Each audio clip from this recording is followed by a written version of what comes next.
In this game, white is threatening to do a fried liver attack.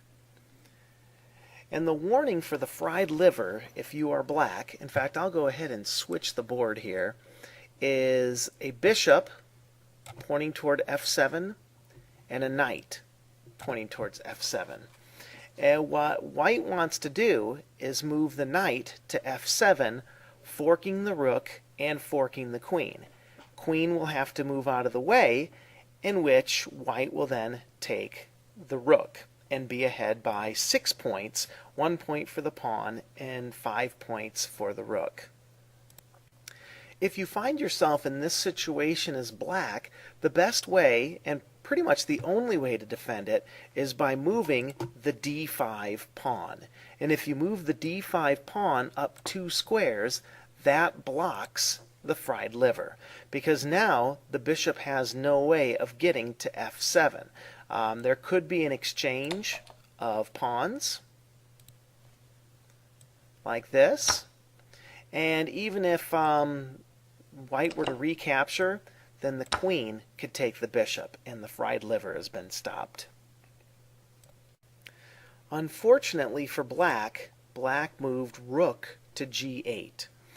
Now, I'm going to switch over to white's position here, because the fried liver could be administered either through the knight or through the bishop.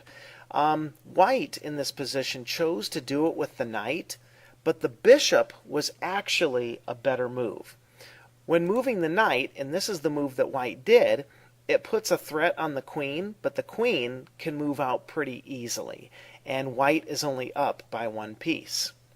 Now, if white were to take it with the bishop instead, the king is in check.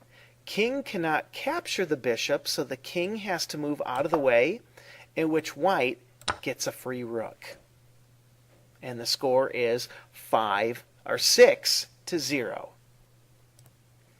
If you look at the score here down at the bottom, white is ahead by 2 points, but white makes a big mistake here. Black does go to e7, but then white goes knight to d6. Now, white needs to protect that piece, or get it out of the way. I mean, I guess it is being protected. It could go right there. But by moving the knight to d6, black can just take it for free, and now black is ahead by 1 point.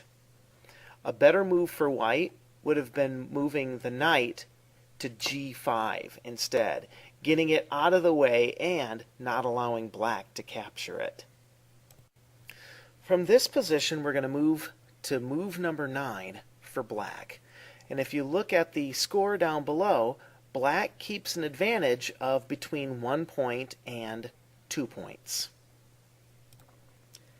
Here, black has an unprotected piece, and white has a piece that's pointed right to it. And so if black isn't careful, white's going to be able to get that point back and make this game much closer. And that is actually what happened. Black moved up 1 square, and white was able to take that free pawn, and now black has a knight that is unprotected. And if black doesn't do anything to protect that knight or to move the knight, then white has taken the lead again. What black should have done was to protect that unprotected piece by taking the queen and moving it to g6. The computer suggests making a queen trade, which if you like your queens, you may not want to trade so early in the game, but in this position, black was able to save that pawn and still stay ahead in the game. Black has to be careful again. Well, I guess not too careful because the piece is not defended. Black made kind of a careless move right here. This pawn is isolated and by itself, but it is being protected by the queen. What black should have done was move the knight to e7 to get it out of the way, but unfortunately what black did was black instead put the knight here on f6, creating an unprotected piece, which white took advantage of and took and put the king in check. White now has the advantage by 1 point. We're going to continue and move to number 13 for black. And here you can see white is still ahead by just 1 point. But black has to be careful. This knight right here is being attacked by 2 different pieces. So if white were to capture the knight, black really wouldn't want to recapture the knight with the queen, because then the queen itself would be captured. This is called more attackers than defenders. And so what black has to do is figure out how to defend that piece some more. What black should have done was moving the bishop here to e7. So now we still have our one piece that's being attacked by 2, but it's being defended by 2 pieces as well. And so if there was an exchange, it would be an even exchange of 3 points for 3 points. Instead, what black did, here let me move these pieces up here again, back to our move number 13. What black did instead was move the knight to e7, giving a free piece basically to white, and now white is ahead by 5.5 points.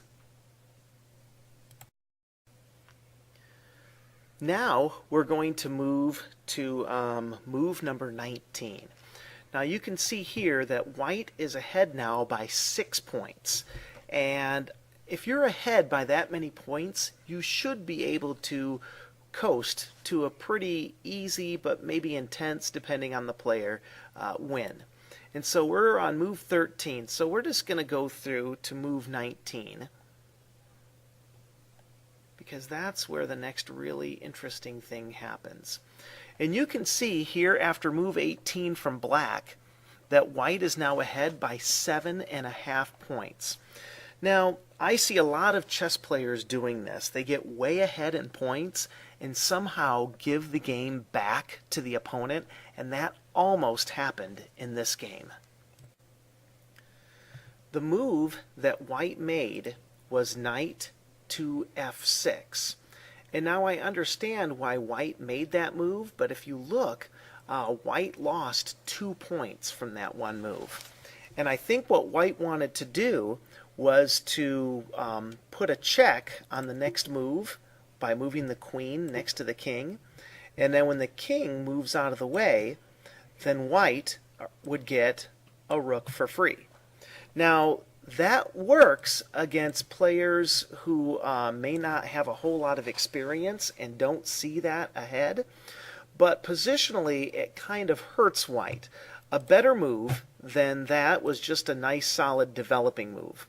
And the computer suggests rook f to d1, just helping to control the center and just developing more pieces rather than doing what's called a wishing and hoping move.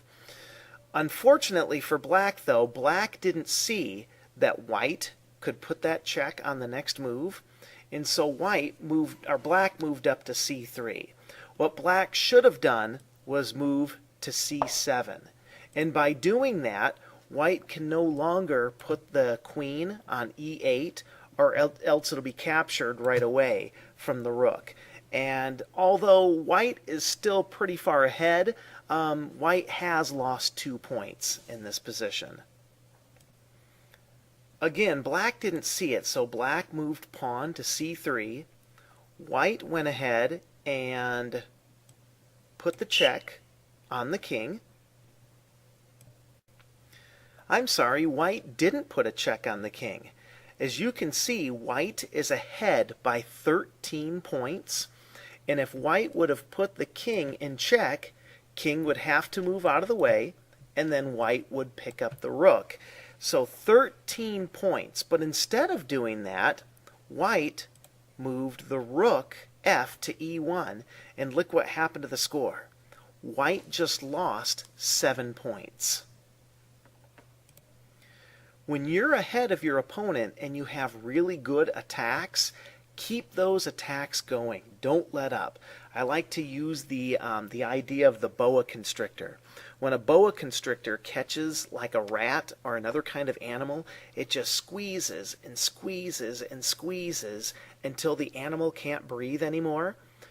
If the snake were to loosen up its grip, then the rat or whatever animal it's trying to eat could scratch its way out and escape. So don't let your opponent escape. Keep that pressure coming and keep attacking. You're going to see here over the next couple moves that black or white plays his way into getting up by only 2 points. So we'll look at the next couple moves. And right here, white is only ahead by 3 points. So white went from being 13 points ahead to only 3 points ahead in a matter of a couple of moves. And if it wasn't for a careless move by black, black might have been able to get back into this game and make it really interesting. Unfortunately, what black did was that black made that queen move right there, which opened up the bishop again for an attack. And there is where the check is. King moves out of the way. Queen takes the rook. And then this was the dagger right here. Black didn't realize that it was basically a one-move checkmate, and the only thing that is keeping it from being checkmate is this bishop right here. And so when black moves the bishop out of the way, white moves the knight there to e8, and it is now a checkmate. Black has no place to go. No part or piece is protected, and the game is over. What black could have done to get out of this position was, rather than moving this bishop right here, is taking the bishop here on a6 and putting it on c8. That way, if white was to try to put the checkmate on this way, black could still escape. Although black's still in a pretty tough position. So remember, when you're playing a chess game and you have a lot of pressure on your opponent, don't let up that pressure, because a lot of times you'll let your opponent escape and make the game close again.